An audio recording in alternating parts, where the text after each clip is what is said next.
अरे कितना कीमती समय मिला है, कितना कीमती समय मिला है। आप समझ नहीं पा रहे हैं, आप समझ नहीं पा रहे हैं, पछताना पड़ेगा बाद में। थोड़ा समय विश्राम किया जाता है, इसको अभ्यास में डाल लो। कई वर्ष हो गए, मध्याह्न में विश्राम नहीं, नींद का नहीं, थोड़ा शरीर अस्वस्थ होने का लेट जाना, फिर बैठ जाना, फिर टहलना, फिर लेट जाना, बैठ जाना। नींद का नहीं, रात्रि में 4 घंटे इसको लेटने के लिए देते हैं, बस बीमार स्थिति में। शायद बीमारी ना होती तो पद्मासन में इसको हम विश्राम देते, पर अब पद्मासन लगा नहीं सकते। शरीर सुख आराम त्याग किए बिना भगवत मार्ग में कोई भी विजिता आत्मा नहीं हो सकता। रगड़ो, इस शरीर को रगड़ो। हाथ में माला है या काउंटर है, टहल रहे हैं। जब नींद आ रही, टहल रहे हैं। सिर्फ 4-5 घंटे शयन के लिए दीजिए। क्या कर पाओगे आगे? यही अवस्थाएं हैं, नवयुवक अवस्था है, इसी पर विजय प्राप्त करो। नींद आदि पर, भोजन पर, नींद पर जानबूझकर 1-2 दिन भोजन छोड़कर भजन पड़े नहीं रहना।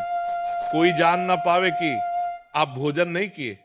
पूरी दिनचर्या जो की तय होनी चाहिए, जिद्दी स्वभाव, परमार्थ के पथिक का जिद्दी स्वभाव, आराम त्यागी स्वभाव, और शरीर को जैसा बना लो, प्रभु वैसा ही है। इसमें जड़ है, कोई अंतर नहीं पड़ता है। रात में 100 दिन में 4 घंटा सोने का अभ्यास बना लो, दिन में सोते रहो। अभ्यास है, चाहे जगने का बना लो चाहे सोने का। आधा आधा कवल रोज बढ़ाते चले जाओ। भोजन आते बातें फैलती चली जाएंगी। आधा आधा कवल रोज कम करते चले जाओ। 24 घंटे में 400 ग्राम अन्न से स्वस्थ शरीर का पोषण हो जाएगा और वो क्रियाशील रहेगा। 400 ग्राम अन्न से काहे को बर्बाद कर रहे हो? आते बढ़ाते चले जा रहे हो। इसको कम करो, कम करो। भोजन 400 ग्राम अन्न से काम चल जाएगा। जिसे भगवत प्राप्ति के बिना दिया नहीं जा रहा, तब भगवत प्राप्ति होती। ये शरीर सुख आराम के त्यागने की। हमें बहुत समय बर्बाद मत करो, समय बर्बाद मत। भोजन कर रहे हो, नाम जब चल रहा है, अंदर पद चल रहा है, कोई भी भोग तुम्हें नहीं फंसा सकता। यदि भगवान नाम चल रहा है, समझ ही नहीं रहे, भगवान नाम नहीं जप करना, मनमानी आचरण करना है, बड़ी भारी आवश्यकता है शरीर सुख आराम के मिटाने की। साधक को जीवन भर इसी में लगे रहे, जीवन भर जब से इस मार्ग में चले तो इसी पर नींद और भूख दो पर भारी प्रहार रहा है। नींद और भूख, वो भगवान की कृपा से ऐसा अब तो बहुत भारी रोग से ग्रसित है, लेकिन पीछे मुरारी शरण आए और कहा अल्ट्रासाउंड कराने चलना है। डॉक्टर ने बोला है तो आज कुछ खाना नहीं है। हम कहा आज की बात कर रहे हो? 3-4 दिन से कुछ नहीं गया। जब डॉक्टर देखा तो बोला बाबा आप पानी पर रहते हो क्या? जो वैसे किया जानबूझ के, मधुकरी नहीं जाना, 3-4 दिन नहीं पाना। अब देखते भजन कैसे होता है। और ये अभ्यास बचपन से भूखे रह के, सर्दी में, गर्मी में, बीमारी में, हर स्थिति में भजन नहीं छूटना, दिनचर्या नहीं छूटनी। शयन में जो तुम्हें सुख मिलता है वो तमोगुणी नींद का है। जागृत होकर भजन में अगर समय व्यतीत कर दो, हाँ जीवन आनंदमय। शरीर सुख आराम को नष्ट करने की जरूरत है। साधक को दिन में सोना बंद करो। जो रात्रि में जगते हैं वो सो सकते हैं, आधा टाइम। सोने का टाइम 4 घंटे तो 2 घंटे विश्राम कर लो। और रात्रि में ऐसी सेवाएं करो कि घंटा 2 घंटा उसमें विश्राम कर लो, 4 घंटे से काम। और जो रात्रि में चैन से सोते हैं, दिन में मत सो। दिन में टहलो, माला लो और अपने ही कमरे में टहलो, बंद करके कमरा, अपने ही अंदर टहलो, खूब नाम जप करो, मंत्र जप करो। देखो कैसा आनंद आता है कि अरे तेरा समय जा रहा है, पता नहीं आगे कौन सा रोग आ जाएगा, कौन सी घटना घट जाएगी। तू भजन करने लायक रहे या न रहे, आज भजन कर लेगा तो कल बता रहे ना। हर समय मन उत्साहित रहता है, तभी हम कह रहे हैं कि भजन करोगे तो मरते दम तक तुम्हारा उत्साह नष्ट नहीं होगा। उत्साह संपन्न कितना आनंद रहता है।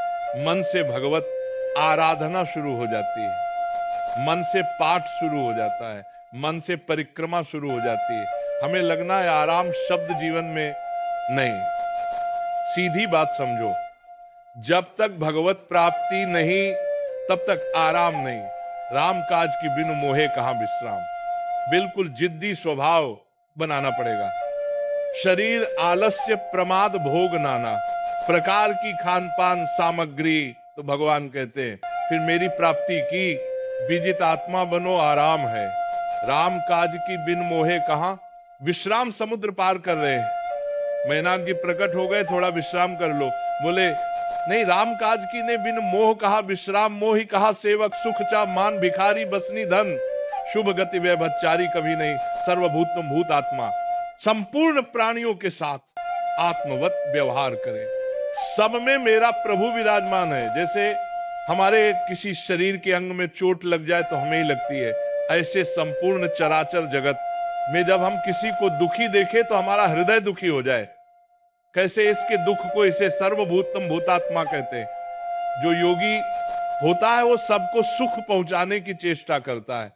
किसी को भी दुखी देखकर उसका हृदय व्याकुल हो जाता है। साधन में स्वाभाविक प्रवृत्ति नहीं होती, लगाना पड़ता है। इसलिए उद्देश्य दृढ़ रखो। अब हमको इसी जन्म में भगवत प्राप्ति करनी है। हम प्रियाल की शरण में हैं।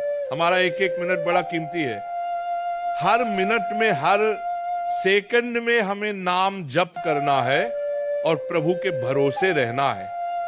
कम सोना है, कम खाना है, कम बोलना है।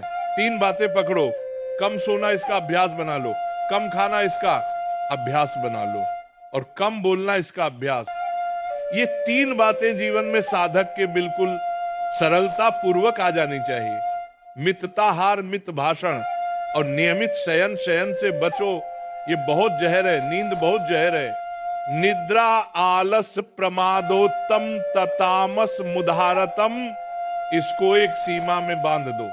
3 घंटे, 4 घंटे, 5 घंटे, बस 24 घंटे माला काउंटर, वाणी सेवा टहल रहे हैं। सो नहीं सकते, आराम नहीं कर सकते, नहीं कर सकते। ये अभ्यास बनाओ, तभी आगे बढ़ पाओगे। सत्संग रोज सुनते हो। देखो, तुम्हें जो डांट लगती है, तुम्हें बहुत प्यार करते हैं, प्रभु बहुत प्यार करते हैं, इसीलिए डांट लगवा रहे हैं, इसीलिए आपको सत्संग सुना रहे हैं। ये जीवन सार्थक कर लो, नहीं तो बहुत पछताना होगा। हम पशु पक्षी के जीवन में साधना नहीं कर पाएंगे। कैसे हमारा चिंतन बदले। भगवान ने अगला शब्द कहा, मदगत प्राणा प्राण जिसके मेरे में समर्पित है। प्राण समर्पित का मतलब है प्राण वायु को लेकर प्रधान है।